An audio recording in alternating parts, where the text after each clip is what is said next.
Friends, welcome to our online classes. We are learned in our last video Women Change the World. We have started this chapter Women Change the World. We have learned so many topics in this chapter. Lastly, we have learned in our last video we have learned about the Pandita Ramabai के बारे में हमने कुछ पढ़ा था. Then राज सुंदरी देवी, रुकैया शेखावत हुसैन, इनके बारे में हमने थोड़ा बहुत पढ़ा था. ठीक है. अब we have also learn why we have learn about those peoples कि उन्होंने क्या why we have learn about those peoples कि उन्होंने उनके बारे में हम क्यों पढ़े थे, क्योंकि उन्होंने काफ़ी चेंजेस लाई हमारे समाज में, समाज की सोच में. तो उसके रिजल्ट में काफ़ी चेंजेस आए भी. लोगों ने पढ़ना शुरू किया, गर्ल्स को पढ़ाया, वुमेंस ने पढ़ना शुरू किया, and they are start getting the achievements. Okay, now our next topic is the schooling and education today. तो really are there the अब इस टॉपिक के थ्रू हम ये भी देखेंगे कि क्या रियल में कोई चेंजेस आया है लोगों के सोच में. क्या हमारे समाज ने गर्ल्स को प्रॉपरली पढ़ने के लिए और डेवलप करने के लिए are they are able to do. तो here what they have done both. Now we will see in this chapter.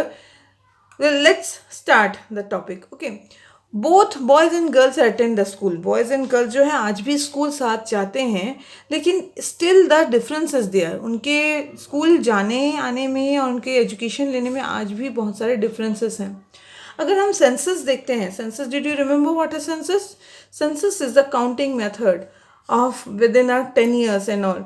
Okay, तो अगर देखते हैं तो 1961 में लिटरेट रेट मतलब एजुकेशन रेट मतलब पढ़े लिखे लोग जो थे उसमें बॉयज़ जो हैं वो 40%. There are boys and mens are boys man they are 40% are literate and girls womens are only 15%. ठीक है. अब वही अगर हम 2011 में अगर देखेंगे लिटरेसी रेट जो देखते हैं वहाँ होता है बॉयज़ एंड मेन जो है वो 82% है और गर्ल्स जो है वो ओनली 65%. यहाँ फिर भी वो डिफरेंस जो पहले थी 15%. नेक्स्ट अगर डेवलप हुआ है पढ़े मतलब जो एजुकेशन पाने का जो मेथड है उसमें भी अगर बढ़ोतरी हुई है तो बॉयज़ का परसेंटेज 82% बढ़ा है. ठीक है. गर्ल्स में भी कुछ खास डेवलप नहीं हुआ. They are still less than the boys. They are having the 65% only. ठीक है. तो यहाँ फिर आज भी वो डिफरेंस है. ठीक है. अब इसको एनालाइज अगर हम करेंगे तो क्या होता है कि the percentage of the male group is still higher than the female group. The gap has not gone away. ठीक है. ये आज भी वो जो गैप है वो गैप आज भी कम नहीं हुआ है. जो बॉयज़ हैं वो उनकी एजुकेशन, बॉयज़ को एजुकेशन जो है एजुकेशन लेवल में उनको ज़्यादा हमेशा प्रेफरेंस मिलती रही है और गर्ल्स को हमेशा कम प्रेफरेंस मिली. तो एक और चार्ट हम देखते हैं. ये जो टेबल आप देख रहे हो इस टेबल से और थोड़ा सा आपका क्लियर होगा. ये है आपका average annual drop out rate in the school education. Drop out rate मतलब जब कुछ किसी कारण से जब लोग अपने जो स्टूडेंट्स हैं वो अपनी पढ़ाई छोड़ देते हैं तो छोड़ देने के बाद वो जो छोड़ देने का जो चार्ट है annual chart that will see here. तो ये है प्राइमरी लेवल 1 to 5 में आप देखोगे जो बॉयज़ हैं वो 4.36 हैं, गर्ल्स 3.88 हैं और total there are 4.13 peoples are in the primary level are literate. Okay.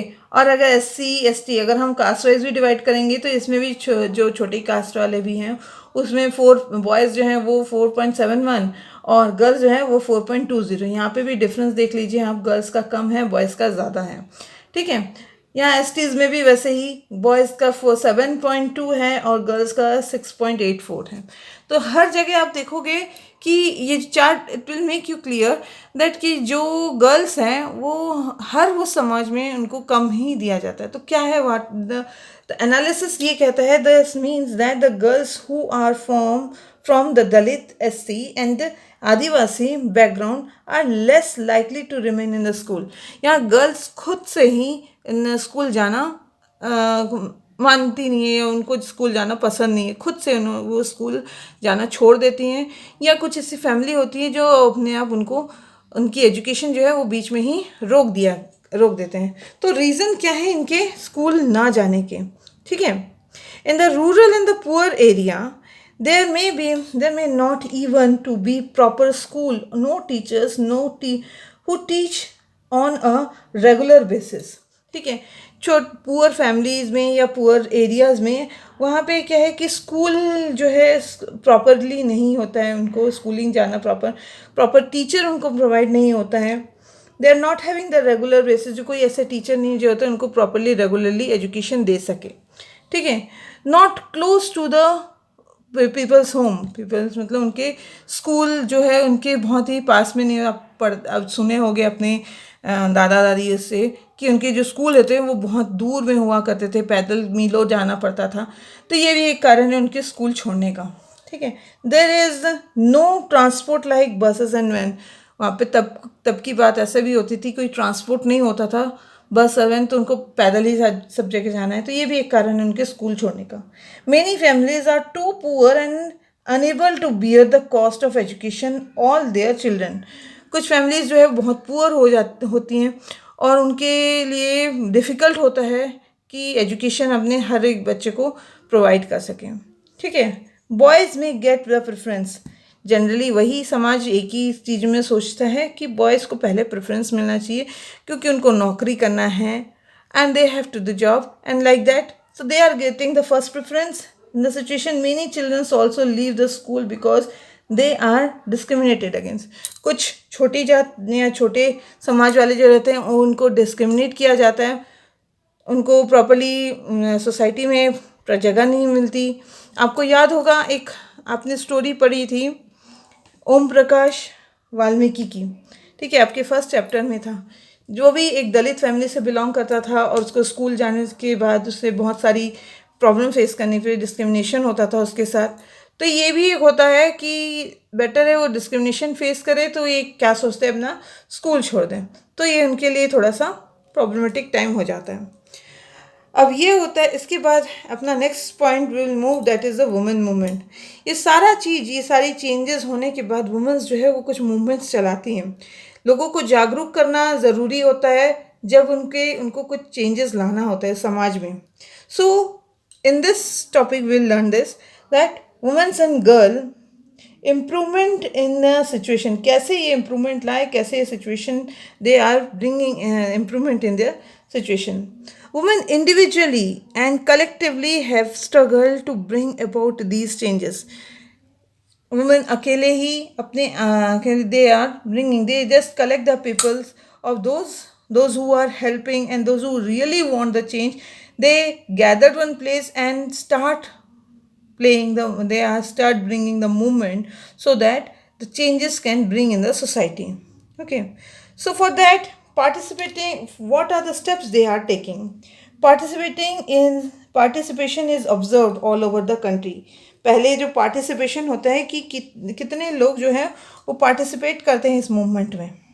ठीक है, many men support the women's movement as well.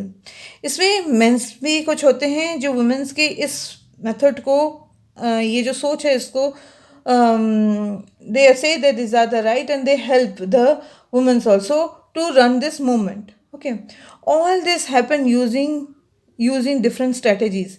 ये सारी पॉइंट, ये मूवमेंट्स लाना, ये चेंजेस लाना, इसके लिए एक स्ट्रेटेजी बनानी पड़ती है. What is strategy? क्या स्ट्रेटेजी वो बनाते हैं जिससे ये मूवमेंट को सक्सेसफुल किया जाए. सिर्फ कहने से बोलने से मूवमेंट्स नहीं लाया जाता. तो क्या, what are the strategies they are making? The first of all the campaigning, then the raising awareness is there, protesting, showing solidarity. So these are the four strategies. They are the four steps they are doing to bring the awareness or to bring the movement bring this women movement successful. Okay, so step by step we will learn this in a very clearly. What is campaigning, what is raising awareness, ये क्या है, ये सारे points हम अब details में थोड़ा सा डिस्कस कर लेते हैं. ठीक है, so here what is campaigning? Campaigning क्या है? Campaigning becomes an important part of part two fight against the discrimination. ठीक है, कैंपेनिंग जो है वो एक इम्पॉर्टेंट पार्ट है डिस्क्रिमिनेशन के अगेंस्ट फाइट करने के लिए। ठीक है, and the violence and violence with its help new laws and were being formulated. Okay, in 2006 law against the domestic violence campaigning क्या है, जब एक साथ लोग गैदर होते हैं और आवाज़ उठाते हैं कि सब एक साथ जब बोलना शुरू करते हैं कि हाँ ये सारी चीज़ें गलत हो रही हैं तो इनके लिए कुछ लॉज बनने चाहिए, तो ये एक प्रेशर क्रिएट करना होता है जिससे जब जो समाज जो है उसमें जब प्रेशर क्रिएट हो जाता है तो गवर्नमेंट को उसके अकॉर्डिंगली लॉज बनाने पड़ते हैं। तो इसके कैंपेनिंग से क्या असर हुआ, इन 2006 the law against domestic violence, एक लॉ बनी ये डोमेस्टिक वायलेंस के अगेंस्ट में। पहले क्या होता था, जो डोमेस्टिक वायलेंस होती थी उसमें क्या होता था, ये मान लेते थे, जो वुमेन्स खुद से ही मान लेते थे या समाज में मान लेते थे कि अगर कोई हस्बैंड किसी अपनी वाइफ को अगर मार पीट रहा है तो वो जैसे नो दे आर, वो उनका उसी की वाइफ है तो वो मार पीट रहा है तो कौन सी बड़ी बात होगी, it is acceptable. But no, after facing lots of problem ये सारी चीज़ें अब जो मार खा रही है वो भी अपनी बातों में आप अपनी आवाज़ उठाती है and then the law are acceptable in 2006. In 1997, Supreme Court to formulate guidelines to protect the woman against the sexual harassment at the workplace within the education system. ऐसे ही 1997 में भी सुप्रीम कोर्ट ने एक गाइडलाइंस दिया to protect the women's के protection के लिए। अब जो वो वर्क प्लेस में जाती है तो उनके साथ जो भी हरासमेंट होता है, उनको इल ट्रीट किया जाता है, मतलब उनके साथ मिसबिहेव किया जाता है, तो इसके लिए भी ये कहा गया कि they will be punishable if anybody will harass this womens. तो ये भी एक पॉलिसी में ये भी लोगों की जागरूकता बढ़ी। ठीक है, law against the dowry death, अब हमेशा ये सुनने में आता है कि डाउरी के लिए जला दिया गया, मार दिया गया, तो ये भी पहले इतना वैल्यूएबल नहीं था कि ये चलो एक बार सुन लिया बात ख़त्म हो जाती थी।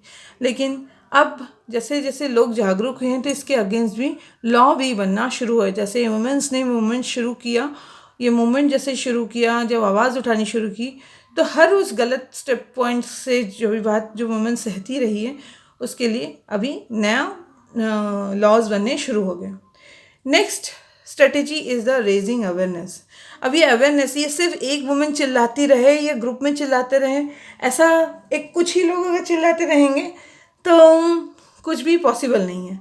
तो इसमें क्या होता है, रेजिंग अवेयरनेस मतलब जागरूकता बढ़ाना। कैसे बढ़ाया जाएगा, womens movement work is to raise the public awareness on the womens right issue.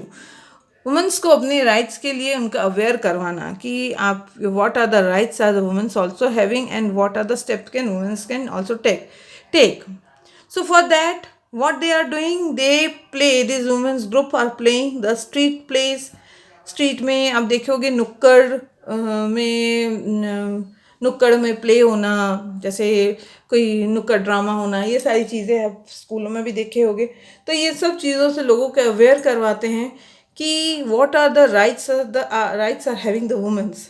ठीक है, कुछ सेमिनार क्रिएट किया जाता है जहाँ पे वो महिलाएं जो एक जगह एकत्रित होती हैं और उनको अवेयर किया जाता है। ठीक है, पोस्टर मेकिंग, स्लोगन्स एक्सेट्रा, ये सारे पॉइंट्स हैं जो इनके पीपल्स को अवेयर करवाने के लिए, उनको जागरूक करने के लिए वुमेन्स अपने हिसाब से चलाती हैं। ठीक है, next is the protesting. Protesting मतलब उसके प्रोटेस्टिंग मतलब उसको प्रोटेस्ट करना, मतलब उसके अगेंस्ट में बोलना। ठीक है, raising voice when the violations against the women take place, or for example when a law for policy act against the interest, example the public rallies। ठीक है, तो वायलेशन के अगेंस्ट में आवाज़ उठाना, इस बात को प्रोटेस्ट करना, मतलब सराहना देना कि हाँ अगर कोई वायलेंस के अगेंस्ट में कोई कुछ रोक रहा है तो उसका साथ भी देना कि हाँ अगर रोक रहा है तो वो सही के लिए, अगर वायलेंस से रोक रहा है तो इस चीज़ में उसका प्रोटेस्ट करना। ठीक है, Next is the showing solidarity. The woman movement is also about showing the solidarity. Solidarity मतलब सहानुभूति. ठीक है. अब यहाँ वुमेन्स जो है यहाँ ये भी एक मूवमेंट का हिस्सा है. What are they doing? The women's movement is also about showing the solidarity with other women and causes. जो महिलाएं जो किसी प्रॉब्लम को फेस की हुई होती हैं, तब जैसे ही किसी के साथ कुछ गलत हो गया होगा तो उनके लिए सहानुभूति वाली बातें कहना या उनका साथ देना, उनके लिए कुछ अच्छे शब्द कहना जो उनको सांत्वना दे सके, ये भी this are the part of the womens movement. In 18th March, International Women's Day celebrate. Sorry, 8th March, International Women's Day is celebrate. 8 मार्च को Women's Day celebrate किया जाता है. इसलिए सेलिब्रेट किया जाता है क्योंकि वुमेन्स ऑल क्योंकि उसमें उनको जागरूक और उनको स्ट्रेंथ देना, उनको ये अवेयर कराना कि then we all are equal, we are having all, मतलब उनको स्ट्रेंथ देने के लिए ये डे को सेलिब्रेट किया जाता है. Womens all over the world came together. सब जगह की वर्ल्ड की वुमेन्स एकत्रित होती है to celebrate and renew their struggle, अपने स्ट्रगल को कंटिन्यू करने के लिए. ठीक है. Women are holding up the candle. Next point, how they are doing this solidarity. Women are holding up the candles and demonstrate the solidarity between the people of India and Pakistan. Every year in the 14th August, several thousand people gathered at Wagah on the border of India and Pakistan and also hold a cultural program. ठीक है. Candle march करना, और जैसे India Pakistan के border में ये सारे gather होते हैं, कुछ ऐसे फेस्टिवल, कुछ एक ऐसा वो होता है कि situation they are one day they are celebrating on the 14th August.